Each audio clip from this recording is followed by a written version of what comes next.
Hello everyone and welcome back once again. This is your civics teacher here, and this time I'm here with the second part of the chapter number 1, the Indian Constitution of grade 8.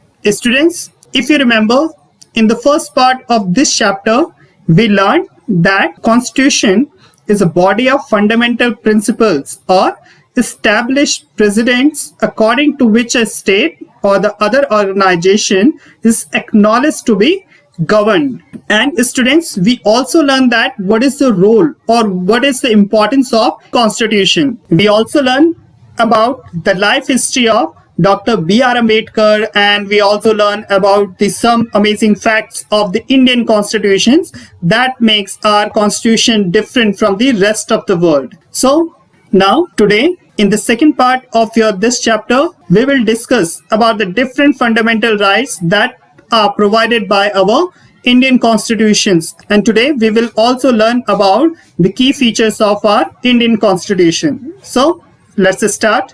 Students, as you can see here the heading, key features of Indian constitution means the important features of Indian constitution. So first of all, we will discuss the first key feature, that is federalism. Students, the word federal means the existence of more than one level of government. Student, federalism is a way to arrange a country's government. Federalism is bit like a school. As in a school, each classroom can have its own rules for some things. For example, art class and science class might have different rules about what supplies you need, but there are also some rules for the whole school, like the dress code. So there's one central government and a bunch of smaller governments, and they share the power of making rules. That's what federalism is like. So under federalism, all the three levels of the government exercise their powers and function according to the provisions of the Indian Constitution. Now, let's move on towards the next key feature of the Indian Constitution, and that is separation of powers. Students, here in this key feature means separation of powers. The three organs of the state are the legislature, the executive, and the judiciary.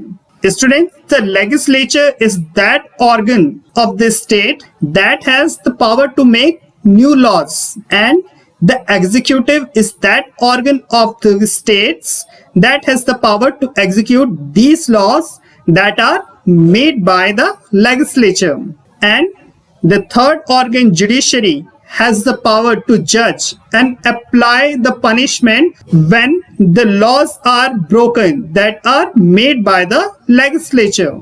Students, the next important key feature of Indian Constitution that make it different from the rest of the constitution of the world is parliamentary form of government. Students, in this parliamentary form of government, there is a clear demarcation between the head of the state and the head of the government, in which the president is the head of the state and prime minister is the head of the government. Here the word state represent whole India.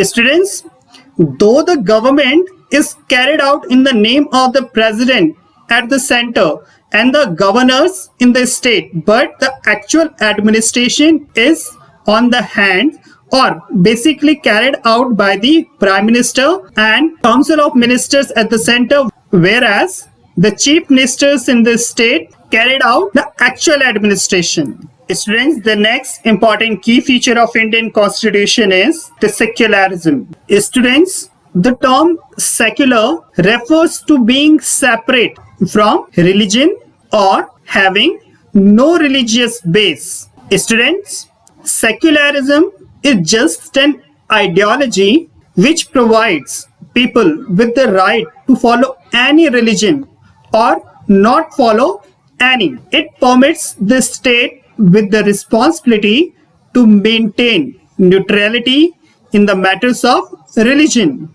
Students, in a secular country like India, no state can legally favor or hate a particular religion. However, here in India, individuals residing in a country are free to follow and practice the religion of their choice. Student, the next important key feature of Indian Constitution is fundamental rights. Students, this fundamental rights is the most amazing key feature of Indian Constitution. Students, fundamental rights are called the conscience of the Indian Constitution. These rights protect against the absolute exercise of power by the state. So, the Constitution guarantees the rights of individual against the state as well as against other individuals. The main purpose of the fundamental rights to serve as a guide to the Indian state. Students, these rights also protect the people against other individuals.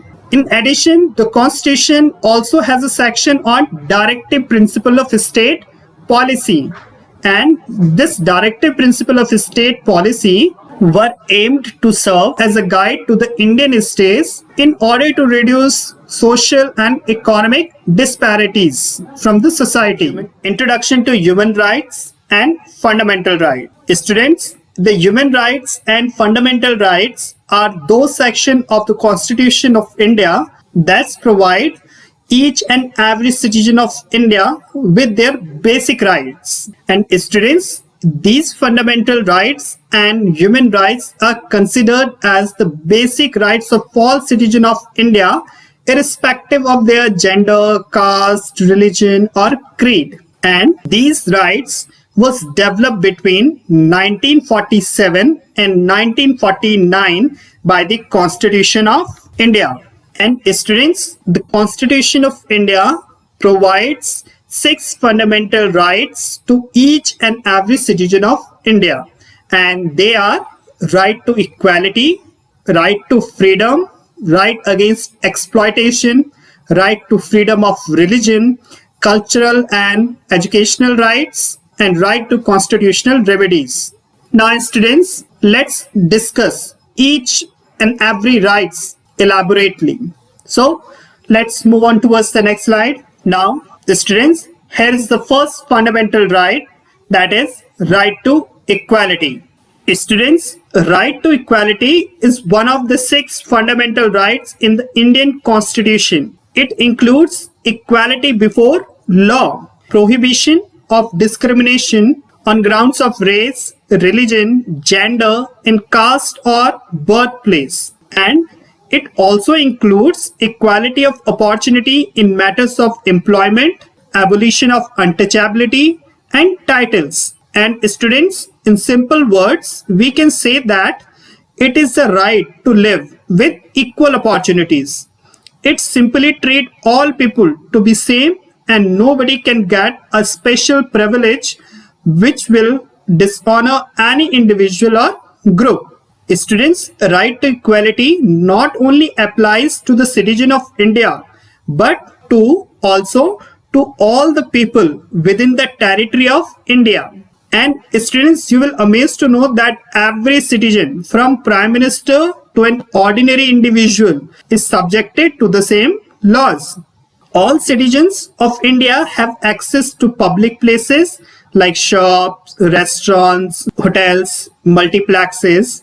Similarly, no restriction with regards to use of well, bathing ghats, roads, playgrounds, and places of public resort maintained by the government. Now, let's move on towards the next fundamental right.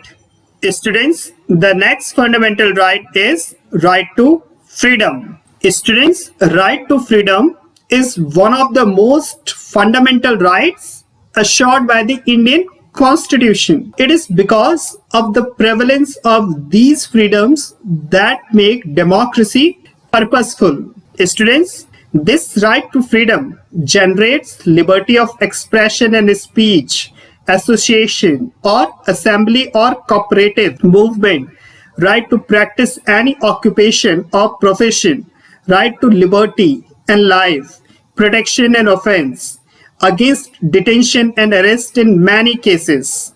And this fundamental right is provided to every person of the country. This fundamental right, it states that every person has the right to speech and expression, right to form association and reside in any part of the country, and even right to perform their own practices too. Now, let's move on towards the next slide. Students, the next one is right against exploitation. Students, the right against exploitation enshrined in the Indian Constitution that guarantees dignity of an individual.